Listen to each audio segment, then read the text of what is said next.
Bienvenue dans votre magazine Hauts-de-France Business, le rendez-vous consacré aux entreprises de la région. Aujourd'hui, on s'intéresse à la start-up TITAP qui met à l'honneur le thé, la deuxième boisson la plus consommée après l'eau. Eh bien non, ce n'est pas le café, ça peut surprendre.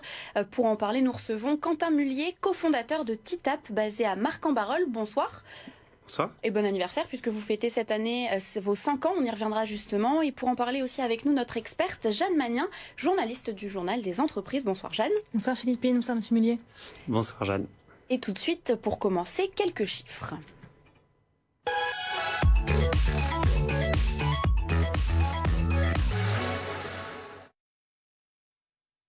En chiffres, donc, je le disais, vous fêtez vos 5 ans puisque vous avez été créé en 2017. Vous comptez 12 employés et l'année dernière, vous aviez réalisé un chiffre d'affaires d'1,1 million d'euros.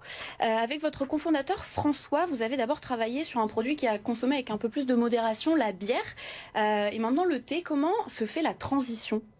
Alors en fait, tout a commencé au Canada où j'ai vécu pas loin de 10 ans avec mon associé là-bas.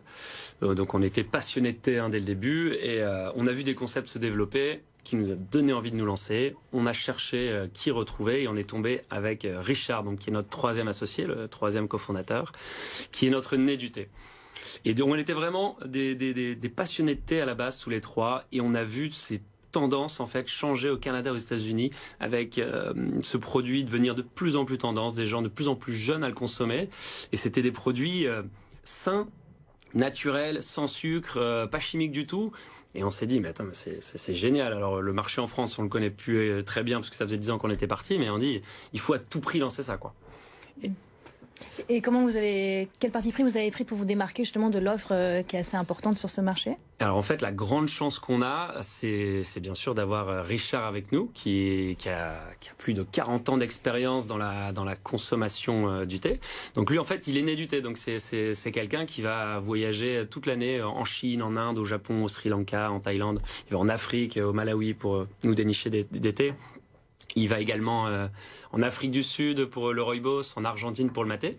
Et en fait, avec ce qu'il va dénicher, avec les producteurs qu'il va rencontrer, les feuilles de thé qu'il va sélectionner, il va créer des recettes. Et notre grosse force, en fait, nous, c'est la création de nos recettes.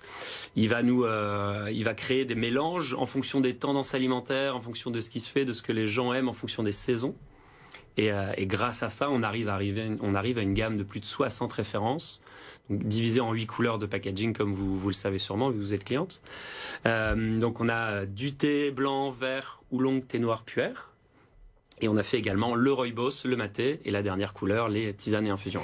Et où est-ce qu'on trouve ces thés ? Où est-ce qu'ils sont distribués ? Sur quoi repose votre réseau de distribution ? Alors TITAP, on est sur 4 canaux de vente. Le premier, qui est notre canal majeur, c'est le web, donc TITAP.com. Nous, ce qu'on veut, c'est devenir un acteur majeur sur le web de la vente de thé en vrac en ligne. Donc TITAP.com, donc nos clients commandent, on les expédie en moins de 24 heures. Ils ont une expérience cliente, on essaie de rendre ça un petit peu sympa, un petit peu hors norme, avec une lettre écrite à la main, avec des échantillons offerts, une livraison rapide et gratuite à partir de 30 €. Le deuxième canal de vente, ça va être le réseau de revendeurs. Donc la partie B2B pour laquelle je m'occupe. Donc on va travailler avec des revendeurs, des épiceries fines, des épiceries vrac, des épiceries spécialisées, bio. Donc voilà, ça on commence à bien développer cet aspect-là. Ensuite, on a une petite boutique à Marcq-en-Barœul, pas très loin dans la zone industrielle de la pilaterie, où on accueille les gens du lundi au samedi de 10h à 19h. D'accord. Et le dernier point, en fait, c'est on va faire beaucoup d'événements. Donc vous pouvez nous retrouver sur certains marchés.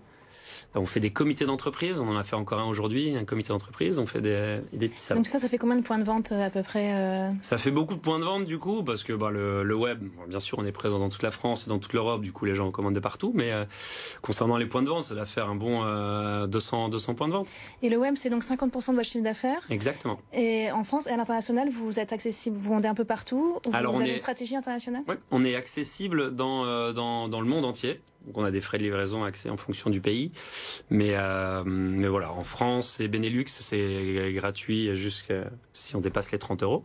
Mais oui, on commence à avoir des clients en Italie, en Belgique, beaucoup. Et donc au niveau des packaging, vous le disiez, c'est assez sobre, on le voit, c'est dans des sachets, c'est directement le thé à l'intérieur, il n'y a pas de sachet individuel. Pourquoi ce choix finalement du vrac? C'est pour diminuer les gaz à effet de serre? Ouais, parti pris vraiment de travailler sur des feuilles en vrac, des feuilles pleines, pré-emballées dans des sachets de 50 grammes ou 100 grammes. On a créé également des recharges de 250 grammes et de 500 grammes. Mais oui, vraiment parti pris de faire du vrac, accentuer nos envies de zéro déchet. Donc pour ça, comme je vous ai dit, on a créé ces recharges maintenant. On a vraiment des valeurs sociales RSE, une dimension en fait écologique. On va essayer de réduire la consommation, enfin les déchets. Et est-ce que cette démarche environnementale est compatible avec un produit qui est sourcé aux quatre coins du monde, comme vous le disiez? Comment vous C'est sûr, le thé a encore un peu de mal à pousser ici, donc c'est comme tout, c'est comme le café, on n'a pas le choix, on essaie de faire ce qu'on peut avec les transports, mais bien sûr ça doit passer soit par avion quand c'est des thés très frais, soit par bateau, mais ça malheureusement on est obligé de faire avec. Le thé, comme vous l'avez dit, c'est la deuxième boisson la plus consommée au monde, mais en tout cas nous, TITAP, on a ça à cœur avec nos équipes. Pour nos clients, on veut essayer de réduire les déchets un maximum.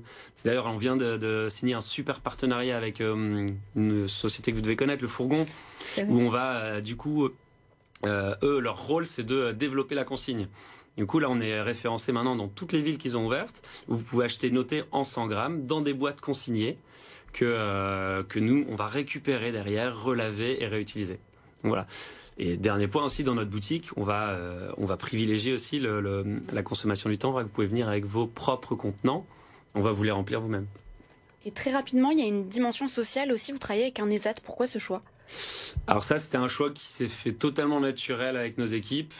On avait envie de travailler localement, d'aider un petit peu les gens qui en ont besoin, qui n'ont pas forcément un travail facilement ici dans le Nord. Donc voilà, on travaille avec les Papillons Blancs qui est à Marc-en-Barœul, à Villeneuve-d'Ascq, excusez-moi, au Recueil.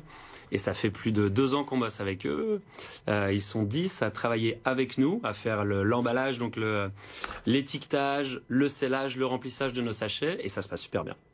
On est très heureux de bosser avec eux. Et puis là, avec la croissance qu'on a en ce moment et le développement des prochains mois qui arrivent, on va passer de 10 à 20 salariés sans problème chez eux. Donc hyper content. Très bien. Merci beaucoup Quentin Mullier, je le rappelle, donc cofondateur de l'entreprise TITAP. Et tout de suite, c'est l'heure de l'actualité du Journal des entreprises.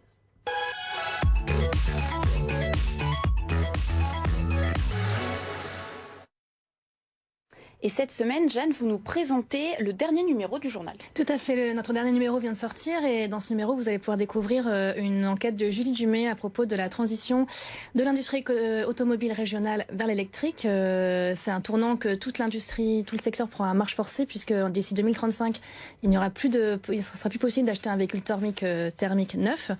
Et donc l'enquête fait un peu le point sur les gros sujets en région, notamment les grosses usines de batterie, les 3 gros projets qui ont été annoncés dans la région et voir un peu comment l'industrie s'organise pour prendre ce virage d'ampleur. Et vous consacrez également un article à Rabot du Tilleul. Tout à fait, le constructeur Rabot du Tilleul, donc un nom bien connu en région. On revient avec son dirigeant François du Tilleul sur là encore la transition, c'est l'actualité, de l'entreprise vers une croissance plus verte, entre rénovation énergétique, réemploi des matériaux, béton vert. Il y a beaucoup de sujets sur la table sur lesquels cette ETU du territoire entend vraiment se positionner en leader. Eh bien, merci beaucoup, Jeanne. Ces articles sont d'ailleurs à retrouver, si vous le souhaitez, dans le dernier numéro, mais aussi en ligne sur le journal des entreprises. Quentin Mullier, merci beaucoup. Jeanne, à la semaine prochaine. Avec plaisir. Demain, c'est votre emploi. Dans votre magazine, nous recevrons Dominique Pacou, directeur de Réseau, l'acteur de l'emploi qui connecte les besoins des entreprises rurales avec des salariés.